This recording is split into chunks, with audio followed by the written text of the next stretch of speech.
Hello friends, welcome to ASR academy. इस video में हम हिंदी ग्रामर का बहुत ही इम्पोर्टेंट टॉपिक करेंगे जिसका नाम है कारक। इस टॉपिक को हम इस तरह से पढ़ेंगे कि एग्जाम में किसी भी तरह से क्वेश्चन अगर पूछा जाए तो हम उसको इजीली सॉल्व कर सकें। तो चलिए स्टार्ट करते हैं। सबसे पहले देख लेते हैं कारक की परिभाषा, क्योंकि परिभाषा से ही हम कारक के वास्तविक रूप को समझ सकते हैं, और अगर हम परिभाषा को अच्छी तरह से समझ लेते हैं तो कारक को हम इजीली समझ लेंगे। तो चलिए स्टार्ट करते हैं, देख लेते हैं कारक की परिभाषा। संज्ञा और सर्वनाम के जिस रूप से इनका संबंध क्रिया के साथ जाना जाता है उसे कारक कहते हैं। यानी संज्ञा या सर्वनाम का संबंध जिन शब्दों के माध्यम से हमें पता चले क्रिया से, उसी से हम उन्हीं को हम क्या बोलते हैं, कारक कहते हैं। जैसे राम ने रावण को मारा, यहाँ पर ने और को शब्द कारक चिन्ह है। अगर हम ने को हटा दें और को हटा दें तो क्या वाक्य हमारा सही रह जाएगा? देखिए एक बार देख लेते हैं। राम रावण मारा, इससे हमें सेंटेंस वाक्य का सही अर्थ समझ में नहीं आ रहा है। तो संज्ञा या सर्वनाम का क्रिया से, यहाँ पे क्रिया है मारना, मारना से संबंध दिखाने के लिए जिन चिन्हों का हम प्रयोग करते हैं उन्हीं को कारक चिन्ह कहते हैं। तो ये बहुत ही इम्पोर्टेंट है हमारे वाक्य के अर्थ को प्रकट करने के लिए। आइए देख लेते हैं कारक के भेद, कारक के कितने प्रकार होते हैं। तो हिंदी भाषा में कुल 8 प्रकार के कारक होते हैं। अगर एग्जाम में हमसे पूछा जाए कि मुख्य रूप से कारक कितने होते हैं, तो मुख्य रूप से कारक 6 ही प्रकार के होते हैं। आइए देख लेते हैं पहले 8 प्रकार कारक के, और फिर देखते हैं कि 6 प्रकार कैसे हुए। तो देखते हैं। जैसे पहला कारक है कर्ता कारक, और इसका चिन्ह है ने, यानी वाक्य में हमें ने शब्द देखने को मिलेगा तो हम बहुत ही आसानी से पहचान लेंगे कि ये कर्ता कारक है। और कर्ता किसे कहते हैं ये जानना भी इम्पोर्टेंट है। तो देख लेते हैं।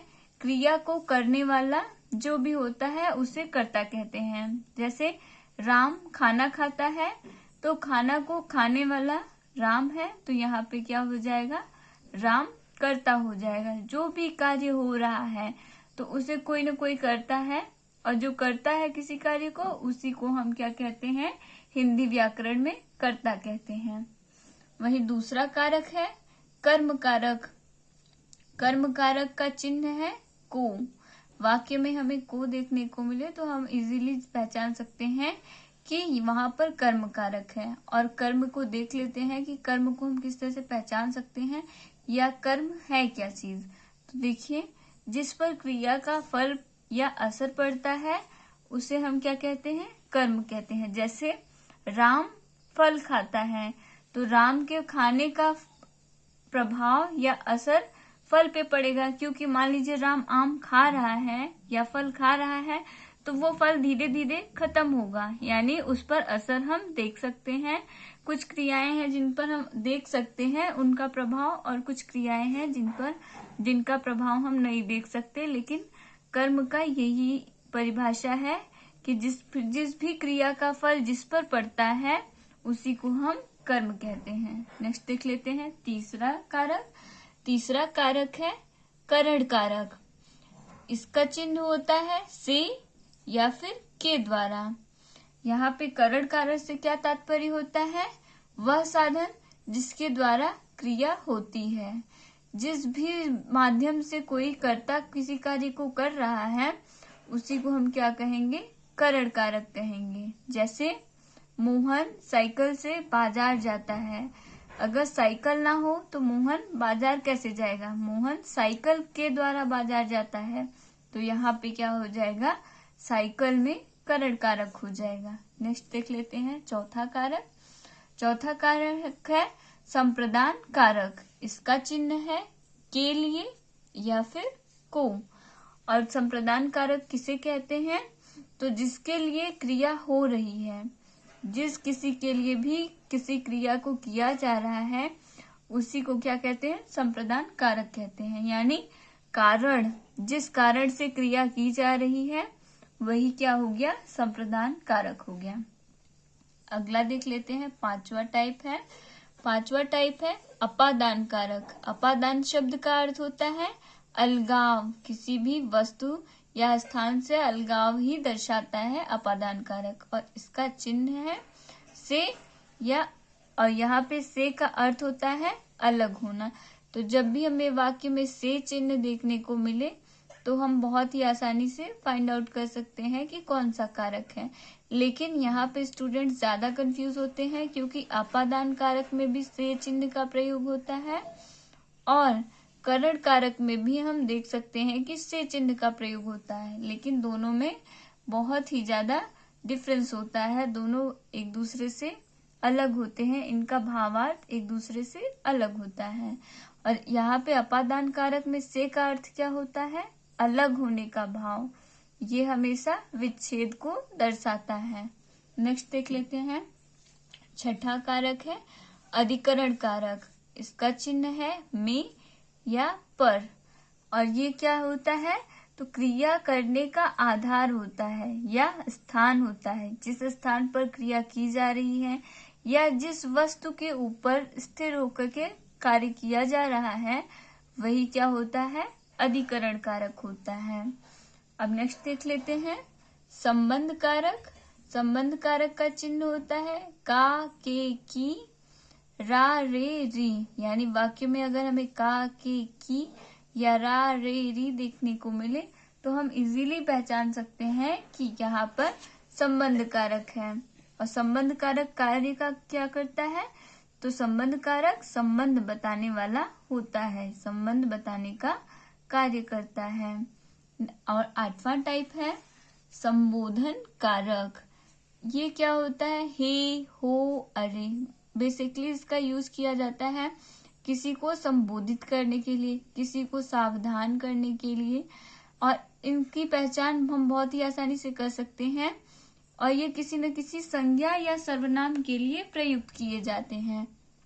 इनके बाद विस्मयादि बोधक चिन्ह का प्रयोग अवश्य होता है, जिससे हम बहुत ही आसानी से पहचान सकते हैं। जैसे और संज्ञा को संबोधित करने के लिए ही इनका प्रयोग होता है। आइए अब इन सब के बारे में हम डिटेल में पढ़ लेते हैं। सबसे पहले देख लेते हैं कर्ता कारक, और साथ ही में हम देखेंगे कि किस तरह से हम ट्रिक के थ्रू इजीली इनको पहचान सकते हैं। जैसे क्रिया को करने वाले को कर्ता कहते हैं और इसका चिन्ह ने होता है, जो कि हमें वाक्य में कभी कभी देखने को मिलता है और कभी कभी ने चिन्ह का लोप भी होता है। एग्जाम में अक्सर इसी तरह के क्वेश्चन पूछे जाते हैं जिसमें ने चिन्ह दिखाई नहीं देता है, परोक्ष रहता है। तो उस टाइम में स्टूडेंट्स को बहुत प्रॉब्लम होती है कि वो कैसे पहचाने कि वाक्य में किस कारक का प्रयोग हुआ है। तो कर्ता कारक के साथ ने चिन्ह का प्रयोग किया जाता है। और कर्ता कारक को पहचानने के लिए क्रिया में कौन का प्रश्न पूछते हैं, तो हमें अगर आंसर मिल जाए, ये ट्रिक जरूर याद रखना है। कौन का प्रश्न पूछते ही अगर हमें आंसर मिल गया तो हम कर्ता कारक को बहुत ही आसानी से पहचान लेंगे। आइए देखते हैं कुछ एग्जाम्पल्स, जिससे हम और भी इजीली सीख लेंगे कि किस तरह से हम कारक को पहचान सकते हैं। जैसे रमा ने पुस्तक पढ़ी। यहाँ पे इसमें तो हम बहुत ही आसानी से पता कर सकते हैं कि कौन सा कारक है, क्योंकि यहाँ पर ने चिन्ह का प्रयोग हुआ है। तो रमा ने पुस्तक पढ़ी, या अगर हम वाक्य में प्रश्न करें क्रिया में किसने पुस्तक पढ़ी, तो यहाँ पे हमें पता चलेगा कि रमा ने पुस्तक पढ़ी। तो हम बहुत ही आसानी से पता कर लेंगे कि इसमें कर्ता कारक है। लेकिन अगर ने चिन्ह हमें वाक्य में नहीं दिया गया हो, तब हम किस तरह से पहचानेंगे कि वाक्य में किस कारक का प्रयोग हुआ है? तो उसके लिए हम क्वेश्चन करेंगे क्रिया में कौन। तो देखिए दूसरा एग्जाम्पल देख लेते हैं, मोहन खिलता है। इस वाक्य में किसी भी कारक चिन्ह का प्रयोग नहीं हुआ है। तो अब इसे हम पहचानने के लिए क्या करेंगे? क्वेश्चन करेंगे, क्रिया यहाँ पर है खेलना, खेलता है। तो हम प्रश्न करेंगे कौन खेलता है, तो हमें आंसर क्या मिलेगा? मोहन खेलता है। तो हमें पता चल गया कि यहाँ पर मोहन शब्द में कर्ता कारक है। इसी तरह से तीसरा देख लेते हैं उदाहरण। इसमें क्वेश्चन, पक्षी उड़ता है। अगर हम इसमें प्रश्न करें कौन उड़ता है, तो हमें जवाब मिलेगा पक्षी उड़ता है। तो यहाँ पर पक्षी शब्द में भी कर्ता कारक है। तो कर्ता को पहचानने के लिए हमें करना क्या होगा, जो भी क्रिया होगी, जैसे यहाँ पर खेलता है, उड़ता है, उसमें हमें प्रश्न करना होगा कौन का, चाहे कारक चिन्ह लगा हो या ना लगा हो। हम बहुत ही आसानी से ट्रिक के थ्रू पता कर लेंगे कि किस वाक्य में किस कारक का प्रयोग हुआ है। इसी तरह से देख लेते हैं दूसरा कारक, कर्म कारक। जिस पर क्रिया का फल या असर पड़ता है उसे कर्म कारक कहते हैं। कर्म कारक को पहचानने के लिए क्रिया में क्या, किसे या किसको का प्रश्न पूछते हैं। अगर हम क्रिया में क्या, किसे या किसको का प्रश्न पूछें और हमें उसका उत्तर मिल जाए तो इसका मतलब वहां पर कर्म कारक है। और कर्म को हम इससे पहले डिस्कस कर चुके हैं कि कर्म क्या होता है, जिस पर क्रिया का फल पड़ता है, जिस पर क्रिया का प्रभाव पड़ता है, उसी को हम क्या कहते हैं, कर्म कहते हैं। आइए देख लेते हैं कुछ उदाहरण जिससे हम आसानी से पहचान सकें कि वाक्य में किस कारक का प्रयोग हुआ है। अगर देखिए हम पहला एग्जाम्पल, उसने श्याम को पढ़ाया, यहाँ पर को चिन्ह का प्रयोग हुआ है तो बड़ी ही आसानी से हम पहचान लेंगे कि कर्म के लिए को चिन्ह का प्रयोग होता है। और सबको याद भी होगा, कर्ता ने कर्म को, इस तरह से सभी जितने भी लोग हैं ज्यादातर सब याद किए रहते हैं। लेकिन अगर हमें चिन्ह नहीं दिया गया हो तब हमें प्रॉब्लम होती है। और एग्जाम में अक्सर इसी तरह के क्वेश्चन पूछे जाते हैं जिनमें चिन्ह का प्रयोग नहीं किया जाता। तो हम उसे पहचानना सीखेंगे और उसी क्वेश्चन को हम ज्यादा से ज्यादा प्रैक्टिस करेंगे जिससे हम इजीली पता कर सकें। तो यहाँ पर को कारक चिन्ह का प्रयोग हुआ है तो यहाँ पे कर्म कारक हो गया। और दूसरा उदाहरण अगर हम देखें, पुलिस ने चोर को पकड़ा, तो यहाँ पर भी हमें को देखने को मिल रहा है। को चिन्ह से हम पहचान लेंगे कि चोर में कर्म कारक है। और वहीं ने देखने को चिन्ह मिल रहा है, तो किसने पकड़ा, तो पुलिस ने पकड़ा, तो यहाँ पर पुलिस शब्द में कर्ता कारक है। नेक्स्ट एग्जाम्पल देख लेते हैं, राम पुस्तक पढ़ रहा है। एग्जाम में इसी तरह के क्वेश्चन हमसे पूछ लिए जाते हैं कि इस वाक्य में किस कारक का प्रयोग हुआ है। तो यहाँ पे हम किस तरह से पता करेंगे, क्योंकि इस वाक्य में हमें कहीं पर भी कारक चिन्ह देखने को नहीं मिल रहा है। तो हमें पता करना है और कर्म कारक का पता करना है। तो हम वाक्य में जो क्रिया है, जैसे यहाँ पर पढ़ रहा है क्रिया है, तो हम यहाँ पर प्रश्न करेंगे क्या पढ़ रहा है, तो हमें क्या आंसर प्राप्त हो रहा है, हमें उत्तर मिल रहा है पुस्तक पढ़ रहा है। तो यहाँ पर पुस्तक क्या हो गया, कर्म कारक हो गया। क्या का प्रश्न जब हम करें और हमें उत्तर मिल जाता है तो फिर हम इजीली पता कर सकते हैं कि कौन सा कारक है। इसी तरह से क्या का भी हम प्रश्न कर सकते हैं, किसे का भी प्रश्न कर सकते हैं और किसको का भी प्रश्न कर सकते हैं। जैसे पुलिस ने चोर को पकड़ा, इस वाक्य में हमें मान लीजिए नहीं पता है कि कौन सा कारक है, तो हम क्वेश्चन क्या कर सकते हैं कि पुलिस ने किसको पकड़ा। पकड़ना यहाँ पर क्रिया है, इसमें हम जैसे ही प्रश्न करेंगे पुलिस ने किसको पकड़ा, तो हमें आंसर क्या मिलेगा, चोर को पकड़ा। यानी यहाँ पे चोर क्या हो जाएगा, कर्म कारक हो जाएगा। जिसको नहीं भी याद है कि कौन सा कारक चिन्ह किसके लिए प्रयोग किया जाता है, वो भी इस ट्रिक के थ्रू बहुत ही आसानी से पहचान लेगा। जैसे उसने श्याम को पढ़ाया, इस एग्जाम्पल में भी हम देखें, अगर हम मान लीजिए कि हमें नहीं पता है कि को चिन्ह का प्रयोग कर्म कारक के लिए होता है, तो भी हम बहुत ही आसानी से क्रिया में प्रश्न करके पता कर लेंगे। जैसे उसने श्याम को पढ़ाया, इस वाक्य में हमें नहीं पता कि कर्म कौन सा है, हम पूछेंगे किसको पढ़ाया, तो हमें आंसर क्या मिलेगा, श्याम को पढ़ाया। तो इस वाक्य में भी क्या हो गया, श्याम कर्म कारक हो गया। नेक्स्ट देख लेते हैं, अगला है कारक का नेक्स्ट भेद है करण कारक। करण कारक जिसके द्वारा क्रिया पूरी की जाती है उसे करण कारक कहते हैं। इसे पहचानने के लिए क्रिया में किसे या किसके का प्रश्न पूछते हैं। जैसे श्याम गेंद से खेलता है, तो इस वाक्य में से चिन्ह का प्रयोग हुआ है, तो हम इजीली अगर हमें याद है तो पहचान लेंगे कि यहाँ पे से का मतलब क्या हुआ, करण कारक है। लेकिन जिसके थ्रू खेलता है ये हमें समझना होगा, क्योंकि ये करण कारक और अपादान कारक दोनों में से चिन्ह का प्रयोग होता है, तो दोनों में कंफ्यूज हो जाते हैं। लेकिन करण कारक का मतलब क्या होता है, जिसके माध्यम से क्रिया की जा रही है। यानी अगर श्याम खेल रहा है तो वो किससे खेल रहा है, गेंद से खेल रहा है। अगर गेंद न हो तो श्याम किससे खेलेगा, तो यहाँ पे श्याम गेंद में क्या हो गया, करण कारक हो गया। और मान लीजिए हमें से चिन्ह का पता नहीं है, तो हम क्या करेंगे, हमें क्रिया में प्रश्न करना होगा किससे खेलता है, तो हमें बहुत ही आसानी से पता चल जाएगा कि गेंद से खेलता है। तो हमें मिल गया आंसर कि गेंद क्या है, करण कारक है। दूसरा एग्जाम्पल अगर हम देखें, आदमी चोर को लाठी से मारता है। अब हमें नहीं पता है कि इसमें किस कारक का प्रयोग हुआ है। हम प्रश्न करेंगे वाक्य में, आदमी चोर को किससे मारता है, किससे मारता है का प्रश्न पूछते ही हमें क्या मिलेगा आंसर, लाठी से मारता है। तो यहाँ पे लाठी में क्या हो गया, करण कारक हो गया। तो बहुत ही आसानी से हम इस ट्रिक का प्रयोग करके पहचान सकते हैं कि वाक्य में किस कारक का प्रयोग हुआ है। तो अगर एग्जाम में इस तरह के क्वेश्चन मिले तो हम बहुत ही आसानी से कर लेंगे। नेक्स्ट देख लेते हैं, चौथा है संप्रदान कारक। जिसके लिए क्रिया की जाती है उसे संप्रदान कारक कहते हैं।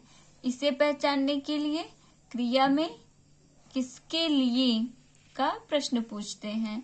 जैसे ही हम वाक्य में किसके लिए का प्रश्न पूछेंगे क्रिया में लगाकर, तो अगर हमें आंसर मिल गया तो हम समझ लेंगे कि वहां पर संप्रदान कारक है। बहुत ही आसानी से इस तरह से हम पहचान सकते हैं। कुछ एग्जाम्पल्स संप्रदान कारक के, जैसे माँ ने अपने बेटे के लिए कपड़े खरीदे। तो यहाँ पे खरीदना क्या हो गया, संप्रदान कारक हो गया, क्योंकि अपने बेटे के लिए खरीदा। अगर हम प्रश्न करें किसके लिए खरीदा, तो हमें मिलेगा आंसर अपने बेटे के लिए। इसी तरह राम ने रावण को सीता के लिए मारा। तो प्रश्न करें किसके लिए मारा, तो हमें आंसर मिलेगा सीता के लिए मारा। इसी तरह से मोहन सीता को साड़ी देता है। तो यहाँ पे को का अर्थ क्या हुआ, संप्रदान, को के लिए, यानी यहाँ पे हमें सीता के लिए मोहन क्या करता है, साड़ी देता है। नेक्स्ट देख लेते हैं अपादान कारक। अपादान कारक का अर्थ होता है अलग होना। अगर हमें पता करना है कि वाक्य में अपादान कारक का प्रयोग हुआ है या नहीं, तो हमें क्या करना होगा, क्रिया में प्रश्न करना होगा कि किससे अलग होती है। तो हमें बहुत ही आसानी से हम पता कर लेंगे कि कौन सा कारक है। जैसे गंगा हिमालय से निकलती हैं। यहाँ पे गंगा हिमालय से अगर एक बार निकल जाती हैं तो वो वापस हिमालय की ओर नहीं आती, यानी गंगा हिमालय से अलग होकर दूसरी दिशा में बहने लगती हैं। इसी तरह से वृक्ष से पत्ता गिरता है, यहाँ पर वृक्ष से पत्ता गिरेगा तो पत्ता वृक्ष से अलग हो जाएगा। तो जहां पर भी हमें दो वस्तुओं में अलगाव देखने को मिले वहां पे क्या होता है, अपादान कारक होता है। और करण कारक में क्या होता है, करण कारक में भी से चिन्ह का प्रयोग होता है, लेकिन वहां पे करण का अर्थ होता है साधन। जिस साधन के माध्यम से हम किसी कार्य को कर रहे हैं वही क्या होता है, करण कारक। तो दोनों में कंफ्यूज नहीं होना है। अक्सर एग्जाम में स्टूडेंट्स इन्हीं दोनों में कंफ्यूज हो जाते हैं, क्योंकि दोनों के चिन्ह समान है लेकिन दोनों का भावार्थ एकदम अलग है। अपादान अलगाव को दर्शाता है और करण कारक साधन को दर्शाता है, माध्यम को दर्शाता है। अब जैसे तीसरा एग्जाम्पल अगर हम देखें, घुड़सवार घोड़े से गिरता है। यहाँ पर घुड़सवार घोड़े से गिरेगा तो घोड़े से वो अलग हो जाएगा। तो इससे भी हम अपादान कारक को पहचान सकते हैं।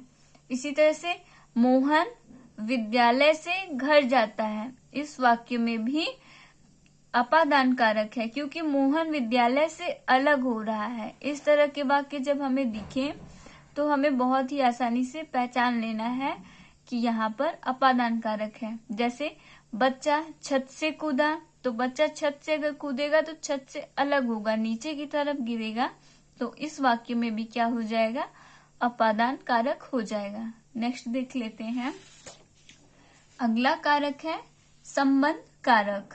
संज्ञा या सर्वनाम के जिस रूप से एक वस्तु का संबंध दूसरी वस्तु से जाना जाए उसे संबंध कारक कहते हैं। और इसका चिन्ह क्या होता है, इसका चिन्ह होता है वाक्य में हमें का, के, की, रा, रे, री देखने को मिलेगा, तो हम बहुत ही आसानी से पहचान लेंगे कि वाक्य में संबंध कारक का प्रयोग हुआ है। देख लेते हैं उदाहरण। जैसे कमल की किताब मेज पर है, तो यहाँ पर की चिन्ह का प्रयोग हुआ, तो हम बहुत ही आसानी से पहचान लेंगे कि कमल यहाँ पर क्या है, कमल की किताब, यहाँ पर इन दोनों में संबंध दर्शाने के लिए की चिन्ह का प्रयोग हुआ है, तो संबंध कारक है। और मान लीजिए हमें नहीं याद है कि की चिन्ह का प्रयोग संबंध के लिए ही है, तो हमें क्या करना होगा, क्वेश्चन करना होगा कि किसकी किताब मेज पर है, तो हमें पता चलेगा कि कमल की किताब मेज पर है। इसी तरह से राम का घर दूर है, इस वाक्य में भी हमें का चिन्ह देखने को मिल रहा है, तो इससे भी हमें संबंध का पता, राम का संबंध उसके घर से पता चल रहा है। तो संबंध दिखाने के लिए दो संज्ञाओं में संबंध, राम और घर, इनके बीच में संबंध दर्शाने के लिए किसका प्रयोग हुआ है, का चिन्ह का प्रयोग हुआ है। इसी तरह से रा, री, रे का भी प्रयोग होता है। जैसे तुम्हारा घर, तुम्हारी किताब बहुत इसी तरह से यूज होते हैं। जैसे मेरा घर, मेरी साइकिल, जहां पर भी हमें रा, रे, री लास्ट में देखने को मिले तो वहां पर संबंध कारक होता है। हमारा नेक्स्ट है कारक का अगला भेद, अधिकरण कारक। संज्ञा के जिस रूप से क्रिया के स्थान का पता चलता है उसे अधिकरण कारक कहते हैं। तो हमें जहां पर भी स्थान का बोध हो उसे हम बहुत ही आसानी से पहचान लेंगे कि वहां पर अधिकरण कारक है। जैसे घर पर माँ है, तो यहाँ पर अधिकरण कारक का चिन्ह होता है में, पर, पे। लेकिन अगर चिन्ह का हमें नहीं पता है तो हम किस तरह से पता करेंगे, हमें क्वेश्चन करना होगा कहाँ है। जैसे घर पर माँ है, तो यहाँ पर अगर हम क्वेश्चन करें कि कहाँ है तो हमें पता चलेगा कि घर पर, तो यहाँ पर घर शब्द में अधिकरण कारक हो गया। दूसरा उदाहरण अगर हम देखें, सड़क पर गाड़ी खड़ी है, कहाँ गाड़ी खड़ी है, तो हमें उत्तर मिलेगा सड़क पर, तो यहाँ पर सड़क शब्द में भी अधिकरण कारक हो गया। इसी तरह से घोंसले में चिड़िया है, हमें नहीं पता है कि में चिन्ह अधिकरण कारक के लिए प्रयोग होता है, तो हम कैसे पता करेंगे, हमें पूछना होगा प्रश्न कहाँ चिड़िया है, तो हमें आंसर मिलेगा घोंसले में चिड़िया है। तो हम बहुत ही आसानी से पता कर लेंगे कि यहाँ घोंसले शब्द में क्या है, अधिकरण कारक का प्रयोग हुआ है। नेक्स्ट देख लेते हैं। हमारा अगला कारक का प्रकार है संबोधन कारक। ये किसी को संबोधित करने के लिए, किसी को चेतावनी देने के लिए इस कारक का प्रयोग किया जाता है और ये कारक हम बहुत ही आसानी से पहचान सकते हैं। जैसे सबसे पहले देख लेते हैं संबोधन कारक। संज्ञा के जिस रूप से किसी को पुकारने या सावधान करने का पता चले उसे संबोधन कारक कहते हैं। एग्जाम्पल्स देख लेते हैं। जैसे खबरदार, हम संबोधन कारक चिन्ह कारक को बहुत ही आसानी से पहचान सकते हैं क्योंकि इनके बाद हमें क्या देखने को मिलता है, विस्मयादि बोधक चिन्ह देखने को मिलता है। तो संबोधन कारक को हम बहुत ही आसानी से पहचान सकते हैं। दूसरा एग्जाम्पल अगर हम देखें, रीना को मत मारो, यहाँ पर भी हमें विस्मयादि बोधक चिन्ह देखने को मिल रहा है। तो जैसे ही हमें विस्मयादि बोधक चिन्ह देखने को मिले इस तरह से हम पहचान लेंगे कि यहाँ पर संबोधन कारक का प्रयोग हुआ है इस वाक्य में। अगर इस तरह के सेंटेंसेस आपको एग्जाम में देखने को मिले, खबरदार रीना को मत मारो, जैसे शब्द वाक्य अगर मिले तो हम तुरंत देखते ही आंसर क्या करेंगे, संबोधन कारक। इसमें बिल्कुल भी कंफ्यूज नहीं होना है और एग्जाम में अगर आए तो तुरंत ही हमें राइट आंसर चूज कर लेना है। जैसे रमा, यहाँ पे फिर से विस्मयादिबोधक चिन्ह का प्रयोग हुआ, इसका मतलब संबोधन कारक। देखो कैसा सुंदर दृश्य है। वहीं नेक्स्ट एग्जाम्पल अगर हम देखें, लड़के जरा इधर आ, यहाँ पर भी विस्मयादिबोधक चिन्ह का प्रयोग हुआ है, तो हम बहुत ही आसानी से पहचान लेंगे कि यहाँ पर कौन सा कारक है, संबोधन कारक। आई होप फ्रेंड्स आपको वीडियो अच्छा लगा होगा। अगर वीडियो पसंद आया है तो वीडियो को लाइक करें, चैनल को सब्सक्राइब करें और बेल आइकन जरूर प्रेस करें, जिससे मेरी आने वाली वीडियोस की अपडेट आपको तुरंत मिल जाए। धन्यवाद।